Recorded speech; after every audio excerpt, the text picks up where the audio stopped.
30واں پارہ ہے، سورۃ التکاثر، پہلی آیت ہے۔ اعوذ باللہ من الشیطان الرجیم، بسم اللہ الرحمن الرحیم۔ الہاکم التکاثر حتی زرتم المقابر کلا سوف تعلمون۔ صدق اللہ العظیم۔ یہ سورۃ التکاثر مکی صورت ہے۔ اس سے پہلے اللہ جل شانہ نے سورۃ القاریہ اور پھر اس سے پہلے سورۃ العادیات اور اس سے پہلے سورۃ الزلزال اور اس سے پہلے سورۃ البینہ کا بیان فرمایا۔ اللہ پاک نے آسمان سے اس قرآن کو اتارا، جس کے ساتھ عملی نمونہ آپ صلی اللہ تعالیٰ علیہ وسلم کی مبارک ہستی، اور اللہ نے انسانوں کو اعمال کا مکلف بنایا۔ اس لیے انسان کی ذمہ داری ہے کہ یہ عمل میں لگا رہے اور عمل کو ویسے ہی بیکار نہ سمجھے، بلکہ اس کے بدلے کا یقین رکھے، اچھا ہو یا برا ہو۔ اچھے عمل کا اچھا بدلہ، برے عمل کا برا بدلہ۔ فَمَن يَعْمَلْ مِثْقَالَ ذَرَّةٍ خَيْرًا يَرَهُ وَمَن يَعْمَلْ مِثْقَالَ ذَرَّةٍ شَرًّا يَرَهُ۔ پھر اللہ نے بیان فرمایا کہ عمل سے غافل لوگ عمومی طور پر وہ ہوتے ہیں جو ناشکری میں مبتلا ہوتے ہیں، اور ناشکری میں بنیادی طور پر مبتلا وہ لوگ ہوتے ہیں جو مال کی محبت میں بڑے سخت ہوتے ہیں۔ اس لیے اللہ نے فرمایا اپنا علاج کر لو، آخرت کو سامنے رکھو کہ ایک دن آنے والا ہے کہ قبروں سے انسانوں کو اٹھا لیا جائے گا، اور جو کچھ سینوں کے اندر جذبات ہیں، دلوں کے اندر، وہ سب کچھ باہر نکال دیا جائے گا۔ پھر اللہ جل شان نے فرمایا کہ عمل میں لگے رہو، لیکن اصل عمل کے اندر وزن پیدا کرنا، عمل کو وزنی بنانا ہے، اور عمل کے اندر وزن پیدا کر لینا، عمل کو وزنی بنانے کے لیے بنیادی چیز وہ اخلاص ہے۔ اس لیے جس کا عمل اللہ کے ہاں بھاری ہوگا تو وہ خوشحال زندگی میں ہوگا، اور جس کے اعمال ہلکے ہوں گے تو وہ بدحال ہوگا۔ آج کی آیت مبارکہ، یہ جو سورۃ التکاثر ہے، اس کا بنیادی مضمون کیا ہے؟ اللہ جل شانہ انسان کے دنیا کے اندر ایک دھوکے کا بیان فرما رہے ہیں کہ انسان کو ایک دھوکہ لگا ہوا ہے۔ اللہ نے انسان کو اعمال کا مکلف بنا کے آخرت کی تیاری کے لیے بھیجا، اور دنیا میں انسان ایک اور چیز میں لگ گیا۔ اور انسان کو جو ایک بہت بڑا دھوکہ لگا ہے وہ کیا ہے؟ یہ سمجھ رہا ہے کہ میری زندگی کا مقصد سب سے زیادہ مال جمع کر لینا، سب سے زیادہ افراد جمع کر لینا، تاکہ میں کہہ سکوں کہ میرے پاس سب سے زیادہ پیسہ، میرے پاس سب سے زیادہ بندے ہیں، میری جماعت سب سے بڑی ہے، میرا اکاؤنٹ، میرا بیلنس وہ سب سے زیادہ بڑھ کر ہے۔ اللہ جل شانہ فرماتے ہیں کہ دنیا کا انسان اسی دھوکے میں پڑ گیا۔ الہاکم التکاثر، تمہیں جس نیک عمل کو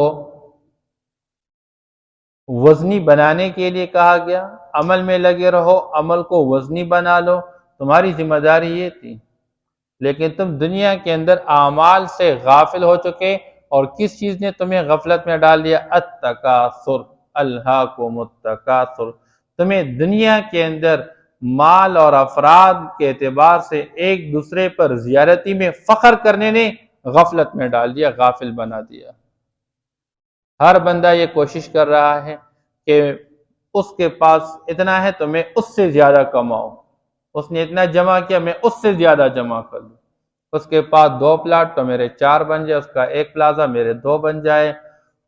ہر بندہ اسی میں لگا ہوا ہے، اور اللہ فرماتے ہیں تمہاری ساری زندگی اسی میں گزرتے گزرتے حتی زرتم المقابر، یہاں تک کہ تم زیارت کر چکے، پہنچ چکے قبرستان تک، یعنی زندگی کے آخری لمحے تک تمہارے جذبات بس یہی ہوتے ہیں کہ سب کچھ میرا ہو جائے، میرے پاس سب سے بڑھ کر ہو، مجھ سے آگے بڑھا ہوا کوئی بندہ نہ ہو۔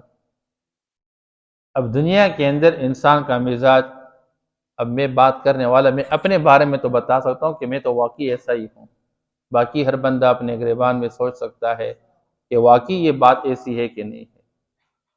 اس لیے اللہ جل شانہ فرماتے ہیں کہ اس دھوکے سے باز آ جاؤ۔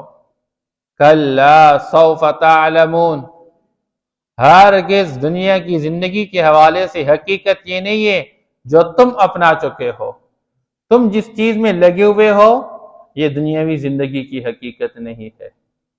آپ صلی اللہ تعالی وسلم اس صورت کے نازل ہوتے وقت اپنے ساتھ کچھ کلمات ارشاد فرما رہے تھے، اور وہ کیا ارشاد فرمائیں کہ بندہ کہتا ہے مالی مالی مالی، میرا مال میرا مال میرا مال، حالانکہ آپ صلی اللہ تعالیٰ وسلم نے فرمایا تمہارا مال وہ ہے جو تو کھا چکا اور ضائع کر چکا، جو تو پہن چکا اور پرانا کر چکا، اور جو اپنے لیے آگے بیچ چکا، بس وہی تمہارا مال ہے۔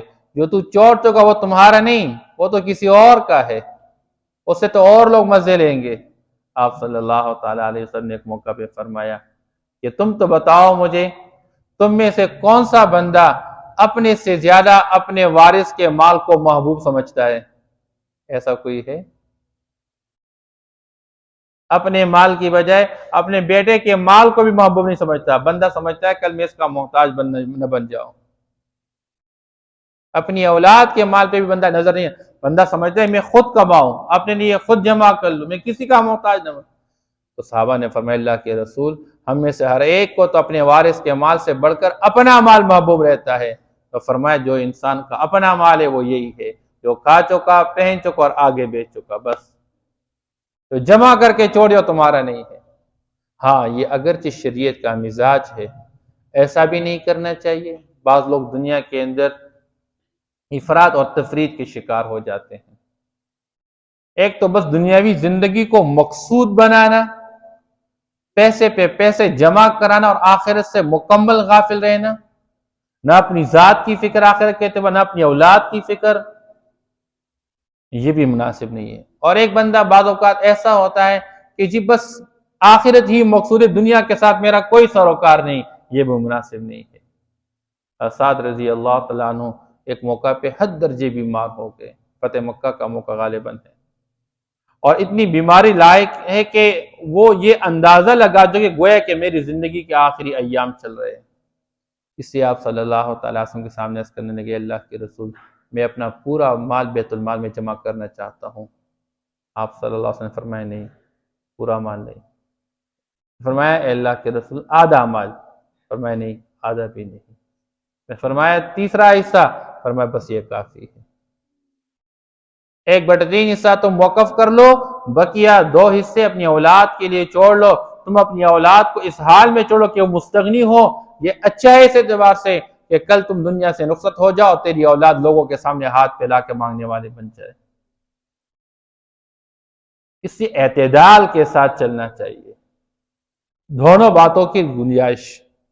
تو نفسی دنیا کی چیزوں میں لگنا یہ حرام نہیں ہے، لیکن دنیا میں اس درجے لگ جانا کہ آخرت کو برباد کر لے بندہ، حلال اور حرام کی تمیز کیے بغیر جمع کرتا رہے، پھر اللہ فرماتے الہاکم التکاثر، یہی وہ تمہارے لیے غفلت کا ذریعہ ہے، بس یہ تمہارا دھوکہ ہے۔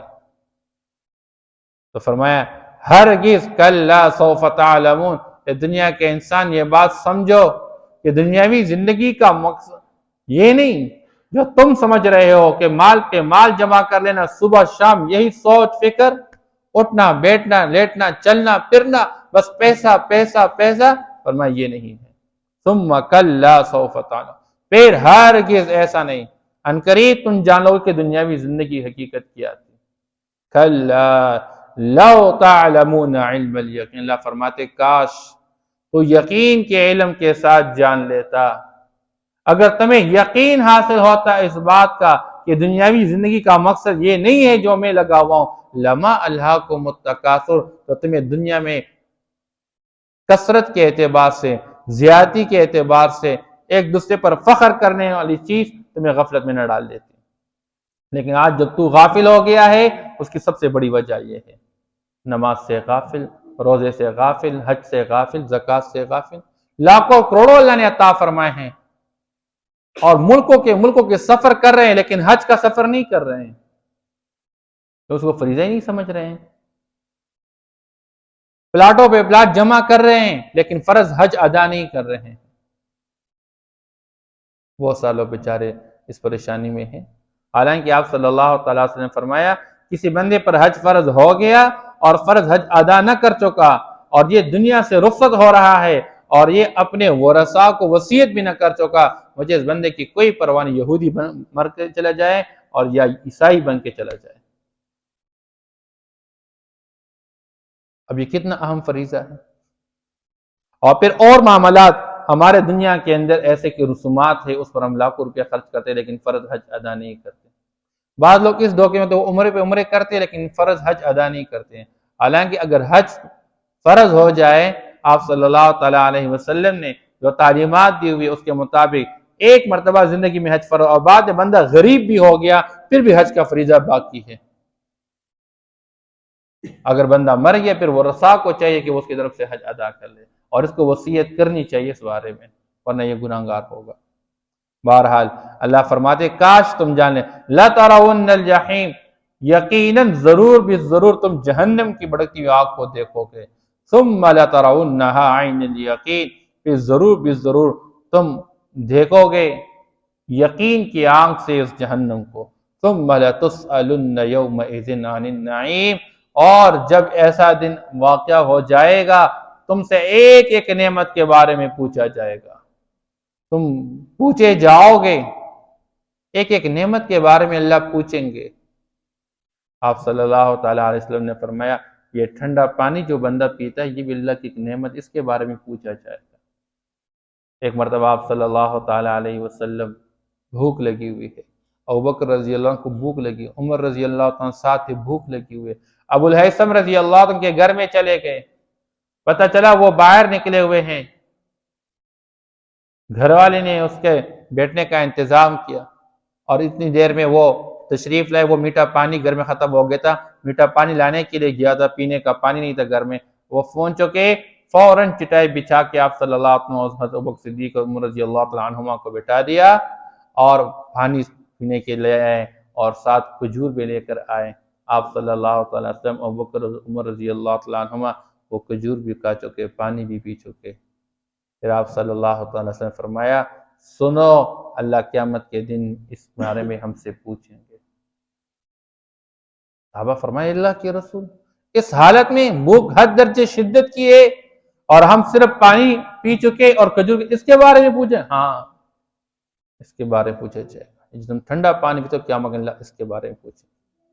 اس لیے آپ صلی اللہ تعالیٰ وسلم نے فرمایا قیامت کے دن انسان کے قدم اپنی جگہ سے نہیں ہٹیں گے جب تک 4 سوال کے اعتبار سے یہ جواب نہ دے۔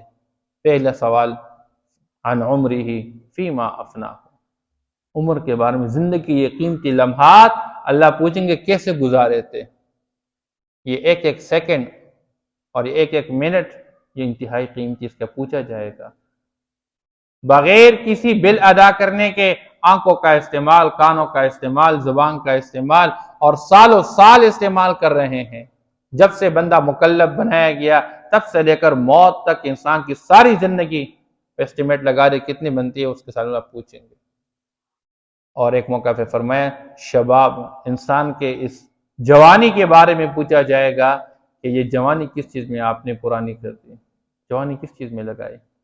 جوانی تو آپ کو زیادہ سے زیادہ اللہ کی عبادت میں لگانی چاہیے تھی، یہ تمہاری ہمت کا زمانہ ہے، یہ ہمت آپ نے اللہ کو راضی کرنے میں لگانی۔ اسے فرمایا قیامت کے دن اللہ کے عرش کے سائے میں کچھ لوگ ہوں گے، ان میں سے ایک وہ جوان بھی ہوگا جس نے جوانی میں اللہ کی عبادت کی ہوئی ہو۔ آج اللہ معاف فرما دے، انسان جب جوان کہتا ہے اب میرے یہ کمائی کا زمانہ اور میرے خواہشات کے پورا ہونے کا زمانہ، جب بوڑھا ہو جائیں گے پھر دیکھیں گے۔ اب بڑھاپے کے آثار شروع ہو گئے، اب زندگی کم ہو پڑ گئی، اب بندے کو مسجد کی طرف آنے کا سوچ پیدا ہو رہا ہے، اور وہ بھی اللہ جس کو نصیب فرمائے، اللہ معاف کر لے۔ بعض اوقات تو بوڑھے بھی ہو جاتے ہیں اور سمجھ میں بھی آ رہا ہوتا ہے کہ بس ابھی تو میرے دنیا سے جانا ہے، پھر بھی یہ سوچ ہی پیدا نہیں کہ میں نے اللہ اللہ کہنا ہے، میں نماز پڑھنی ہے۔ پھر بھی غفلت کے شکار، صبح شام موبائل ہاتھ میں، بوڑھے بوڑھے بندے۔ بہرحال آپ صلی اللہ علیہ وسلم نے فرمایا کہ پھر یہ جوانی کے بارے میں پوچھا جائے گا، اور ایک موقع پہ فرمایا کہ جسم کے بارے میں پوچھا جائے گا، یہ جسم تم نے کس چیز کے اندر پرانی کر دی، اس سے جسم کے بارے میں پوچھا جائے گا۔ اور تیسری چیز آپ صلی اللہ علیہ وسلم نے فرمایا کہ انسان سے علم کے بارے میں پوچھا جائے گا، اپنے علم پر کتنا عمل کیا ہوا تھا۔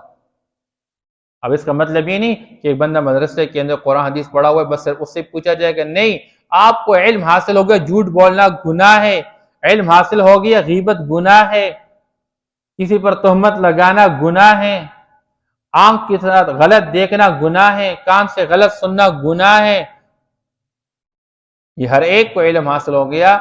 دھوکہ دینا گناہ ہے، سود کھانا گناہ ہے، حرام ہے، رشوت لینا حرام ہے۔ جن جن باتوں کا جس درجے علم حاصل ہو چکا ہے، ہر ایک سے اپنے علم کے بارے میں تم نے کیا عمل کیا ہوا تھا۔ اور چوتھی چیز فرمایا کہ انسان سے اس کے پیسے کے بارے میں وفیما عن مالہ من این اکتسبہ، ایک یہ کہ کمایا کیسے تھا، اور دوسرا ہے کہ کہاں خرچ کیا تھا۔ کمانے کا بھی پوچھا جائے گا اور خرچ کا بھی پوچھا جائے گا۔ آج کل عام لوگ کمانے میں تو بہت احتیاط کرتے ہیں لیکن خرچ کرنے میں احتیاط نہیں کرتے ہیں۔ جیسے کمانے میں حلال اور حرام کی تمیز ہے، خرچ کرنے میں بھی حرام اور حلال کی تمیز ہے۔ اللہ نے قرآن میں فرمایا کہ تبذیر سے اپنے آپ کو بچا کے رکھو، ان المبذرین، یہ جو تبذیر کرنے والے ہیں اس کو شیطان کا بھائی قرار دیا گیا۔ اور تبذیر کسے کہتے ہیں کہ جہاں پیسہ لگانے کا محل ہی نہیں ہے، جہاں پیسے لگانے کی ضرورت ہی نہیں ہے اور بندہ وہاں پر پیسہ خرچ کرتا رہتا ہے، یعنی وہ پیسہ جہاں لگانا نہ پر فرض ہے، نہ واجب ہے، نہ مستحب ہے کہیں پر، اور گناہ کی جگہ میں پیسے لگ رہے ہیں، اللہ معاف کر لے۔ صرف اس لیے پیسے دیا جا رہا ہے کہ اس سے گناہ کی مجلس قائم ہو، تو جہاں پیسہ لگانے کی ضرورت ہے وہاں خرچ کرے بندہ، اس کا بھی پوچھا جائے۔ اور دوسرا ہے اسراف۔ اسراف یہ کہ جہاں پر 10 لگانے چاہیے اور آپ 20 لگا رہے ہیں، نہیں، جہاں 10 لگانے کی تو وہاں 10 لگا دے، 20 نہ لگا۔ تو لگانے خرچ کرنے کے اعتبار سے پوچھا جائے گا کہ کہیں تبذیر اور اسراف کا شکار تو نہیں ہے بندہ۔ اس سے یہاں تک بیان فرمایا آپ دریا کے کنارے بھی وضو کرنا چاہتے ہیں تو وہاں پر بھی اسراف سے کام نہ لے، جتنی آپ کی ضرورت کا پانی اتنا استعمال کر لے۔ بہرحال تو فرمایا ثم لتسألن یومئذ عن النعیم، آپ صلی اللہ علیہ وسلم نے ایک موقع پہ فرمایا نعمتان مغبون فیہما کثیر من الناس، دو نعمتیں ایسی ہیں جس میں بہت سارے لوگ غفلت میں پڑے ہوئے ہیں، اور وہ کیا ہے؟ الصحت والفراغ۔ آج اللہ نے صحت عطا فرمائی ہے، یہ صحت کے ایام اللہ کو راضی کرنے والے اعمال میں لگا لے، کل بیماری آ جائے گی، بندہ پچھتاوے گا لیکن پھر کچھ نہ کر سکے گا۔ اور آج اللہ نے فراغت عطا فرما دی، کل مشغولیت ہو جائے، آج حساب کوئی نہیں ہے، آج عمل کا میدان کھلا پڑا ہوا ہے، غفلت سے اپنے آپ کو بچانا چاہیے۔ اور کل جب حساب کتاب کی مشغولیت ہو جائے گی، بندہ چیخے چلے گا اللہ مجھے موقع دے میں جا کے عمل کر لوں، پھر بات ختم ہو چکی ہوگی۔ اس سے فرمایا ثم لتسألن یومئذ عن النعیم، اللہ کی صبح سے لے کر شام تک اور شام سے لے کر صبح تک یہ ساری دی ہوئی نعمتیں، ایک ایک نعمت کی قدردانی کر لو، اللہ ان نعمتوں کے بارے میں پوچھیں گے۔ صحابہ فرماتے ہیں کان رسول اللہ صلی اللہ علیہ وسلم یعظم نعمتا وان دقت، آپ صلی اللہ علیہ وسلم ہر نعمت کو عظمت کی نگاہ سے دیکھتے تھے، اگرچہ وہ نعمت چھوٹی کیوں نہ ہو، کبھی کسی نعمت کی تحقیر نہیں کرنی چاہیے، معمولی نہیں سمجھتے ہیں ہر نعمت، اور جتنے بندہ نعمت کی قدردانی کرتا ہے اتنا اللہ پاک بڑھا دیتے ہیں، اور جب بندہ نعمت کی ناشکری کرتا ہے اللہ چھین لیتا ہے۔